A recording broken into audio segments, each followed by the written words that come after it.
তুমি এই মুহূর্তে দুনিয়ার সবচেয়ে বড় অসহায়, কারণ তুমি অভাবগ্রস্ত। তুমি এই মুহূর্তে উপলব্ধি করতে পারছো কে তোমার আপন আর কে পর। তুমি হয়তোবা এখন টের পাচ্ছ দুনিয়া আর জীবন সম্পর্কে, এতদিন পর রিয়েলাইজ করছো বাস্তবতা সম্পর্কে।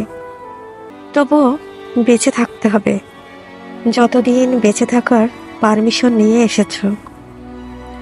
নীরবে নির্জনে স্মরণ করো প্রভুকে। তিনি, শুধু তিনিই তোমার একমাত্র আপন।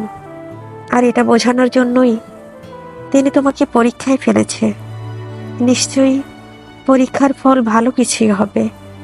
ধৈর্য রাখো, বিশ্বাস করো মনে প্রাণে, তিনি তোমায় নিরাশ করবেন না।